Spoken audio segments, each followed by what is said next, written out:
அன்பின் உலகம் அன்பு நெஞ்சங்களுக்காக நான் உங்கள் அஞ்சலிராம். இன்றைக்கி நம்ம சேனலில் ஒரு சூப்பரான ரெசிபி பார்க்க போகிறோம். அது என்னன்னு பார்த்தீங்கன்னா சோளா பொரி. உங்களுக்கே தெரிஞ்சிருக்கும் எவ்வளோ சூப்பராக இருக்குல்ல. இந்த ரெசிபியை தெரிஞ்சுக்கணும் அப்படின்னா நீங்களும் வாங்க வீடியோக்குள்ளே போகலாம்.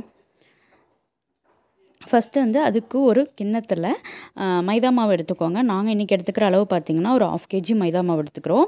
ஸோ அந்த 1/2 kg மைதா மாவு கிண்ணத்தில் போட்டுக்கலாம். ஒரு பவுலில் போட்டுக்கோங்க. ஸோ அந்த மைதா மாவில் இப்போ நம்ம என்னென்ன ஆட் பண்ண போகிறோம் அப்படின்னா, ஸோ இது ஒரு 8 பேர் சாப்பிட்ற அளவுக்கு இருக்கும். அதனால தான் நாங்கள் அந்த அளவுக்கு எடுத்திருக்கோம்.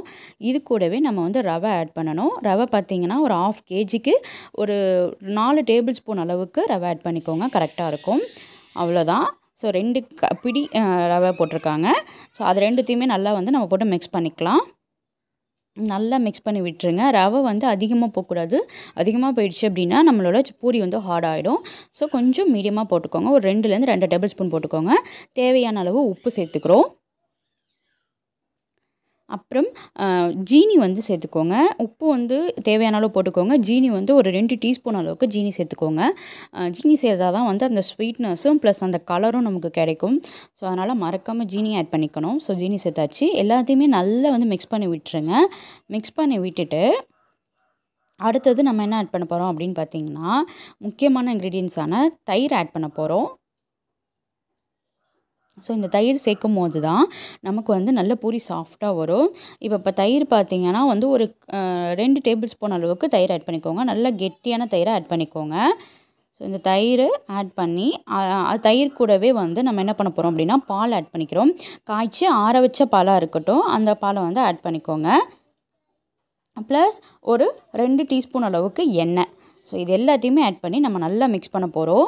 இதில் நம்ம சேர்க்குற அந்த பாலும் தயிரும் தான் நமக்கு பூரியை உள்ளே சாஃப்டாக வச்சுருக்கும். நம்ம சேர்த்த ரவை மேலே கிறிஸ்பியாக கொடுக்கும். ஸோ அதுக்காக தான் இது ரெண்டுமே ஆட் பண்ணுறோம். ஸோ இந்த மாதிரி ட்ரை பண்ணி பாருங்கள். ரொம்பவே சூப்பராக இருக்கும் பூரி. ஸோ இதை நல்லா நம்ம மிக்ஸ் பண்ணிக்கலாம். தேவையான அளவு தண்ணி ஊற்றி நம்ம மிக்ஸ் பண்ணிக்க வேண்டியதான். ஸோ இப்போ நீங்கள் பிகினராக இருக்கீங்க, உப்பு அளவுலாம் தெரியல அப்படின்னா கூட நீங்கள் இந்த ஸ்டேஜில் உப்பு டெஸ்ட் பண்ணி பார்த்துட்டு வேணால் உப்பு போட்டுக்கோங்க. நாங்கள் கொஞ்சம் கொஞ்சமாக மில்க் ஆட் பண்ணி நாங்கள் மிக்ஸ் பண்ணுறோம். நீங்கள் ஃபுல்லாக மில்க் தான் ஆட் பண்ணணும்னு அவசியம் இல்லை. கொஞ்சம் தண்ணி கூட நம்ம ஆட் பண்ணிக்கலாம். ஸோ இப்போ நம்ம தண்ணியும் தெளிச்சிக்கிறோம் பார்த்தீங்களா. ஸோ இந்த மாதிரி தண்ணி தெளித்து மிக்ஸ் பண்ணுங்கள். அப்போ தான் கரெக்டான கன்சிஸ்டன்சியில் கிடைக்கும். எப்போதுமே சப்பாத்தியாக இருக்கட்டும், பூரியாக இருக்கட்டும், சோளா பூரியாக இருக்கட்டும், எதுக்குமே தண்ணியை தெளித்து மிக்ஸ் பண்ணும்போது தான் சூப்பராக இருக்கும். மாவு நல்லா சாஃப்டாக கிடைக்கும் நமக்கு. ஸோ இந்த மாதிரி நம்ம மிக்ஸ் பண்ணிக்கலாம்.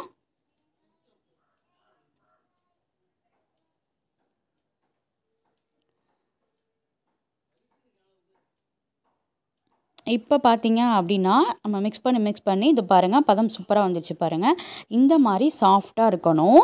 நல்ல அழுத்தம் கொடுத்து நல்லா மிக்ஸ் பண்ணி விடுங்க. இந்த மாதிரி வந்ததுக்கு அப்புறமும் ஒரு 5 மினிட்ஸ் நல்லா இந்த மாதிரி புஷ் பண்ணி மிக்ஸ் பண்ணும்போது தான் நமக்கு நல்ல சாஃப்டாக கிடைக்கும் பூரி. ஸோ பார்த்திங்கன்னா தெரியும் எவ்வளோ சூப்பராக வந்துச்சு பார்த்தீங்களா. எதுவுமே ஒட்டாமல் இந்த மாதிரி நல்லா நம்ம மிக்ஸ் பண்ணிக்கலாம். பூரி நல்லா பஃப்னு உப்பி வரணும்ல, அதனால தான் நல்லா இந்த மாதிரி அழுத்தி நம்ம மிக்ஸ் பண்ணிக்கணும். ஸோ மிக்ஸ் பண்ணி வச்சுட்டு இது மேலே லைட்டாக ஆயில் அப்ளை பண்ணிவிட்டு நம்ம மூடி வச்சிடலாம். இப்போ நம்ம மூடி வச்சு ஒரு 1/2 hour ஆகிடுச்சு.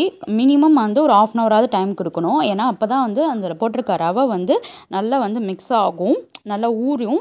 அதனால் ஒரு 1/2 hour கழித்து திரும்ப எடுத்து ஒரு 5 நிமிஷம் இந்த மாதிரி நல்லா பிசைஞ்சு விடுங்க.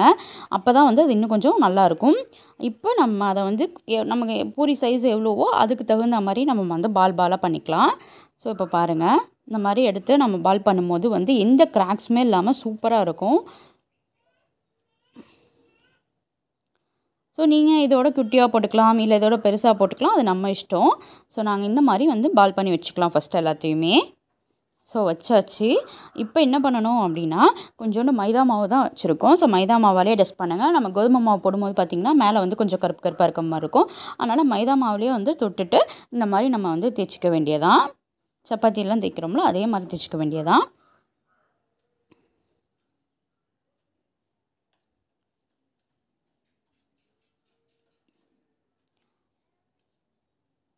இது வந்து ரொம்ப தின்னாகவும் இருக்கக்கூடாது, ரொம்ப திக்காகவும் இருக்கக்கூடாது. கொஞ்சம் மீடியமாக இருந்தால் தான் நல்லாயிருக்கும்.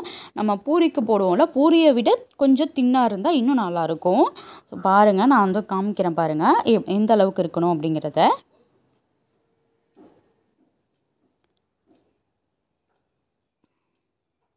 இந்த மாதிரி நம்ம மாவு பிசையும் போது அது ஒட்டவே இல்லை பாருங்கள். நம்ம ஃபஸ்ட்டு ஒரு தடவை டஸ்ட் பண்ணதோட சரி, இதுக்கப்புறம் ஒட்டவே இல்லை. ஸோ பார்த்தீங்கன்னா தெரியும், இந்த அளவுக்கு வந்து நமக்கு வந்து தின்னாக இருக்கணும். பூரி அளவுக்கு ரொம்ப திக்காகவும் இருக்கக்கூடாது, சப்பாத்தி அளவுக்கு திக்காகவும் இருக்கக்கூடாது. இந்த மாதிரி தின்னாக இருந்தால் தான் நல்லாயிருக்கும். இப்போ நம்ம அதை வந்து ஆயிலில் போட்டு ஃப்ரை பண்ணிடலாம். பாருங்கள், இந்த மாதிரி போட்டுட்டு ஆயிலில் போட்டுட்டு நல்லா வந்து இந்த மாதிரி ப்ரெஸ் பண்ணி விடும்போது தான் அது நல்லா பஃப் ஆகும்.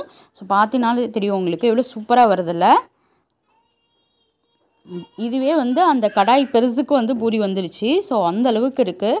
பார்க்கும் போதே டெம்டிங்காக இருக்கும் சாப்பிட்ணுன்ட்டு. இந்த மாதிரிலாம் குட்டீஸ்க்கு செஞ்சு கொடுத்தோம் அப்படின்னா அவ்வளோதான், அவங்க எப்போதுமே உங்ககிட்ட இதை தான் கேட்பாங்க. ஸோ அந்த மாதிரி இருக்கும். இது வந்து சாப்பிடவுமே ரொம்ப சாஃப்டாக பசுன்ட்டு அந்த ஸ்வீட்னஸோட சூப்பராக இருக்கும். ட்ரை பண்ணி பாருங்கள். இதுக்கு சூப்பரான காம்பினேஷன் வந்து சன்னா மசாலா தான். ஸோ அது வச்சு ட்ரை பண்ணிங்க அப்படின்னா அட்டகாசமாக இருக்கும். அந்த ரெசிபி ஏற்கனவே நம்ம சேனலில் போட்டிருக்கேன். நீங்கள் இது வரைக்கும் பார்க்கல அப்படின்னா அந்த ரெசிபியோட லிங்க்கை நான் டிஸ்கிரிப்ஷன் பாக்ஸில் கொடுக்குறேன். ஸோ பாருங்கள், அவ்வளோதான், நம்ம பூரி சூப்பராக ரெடி ஆகிடுச்சு.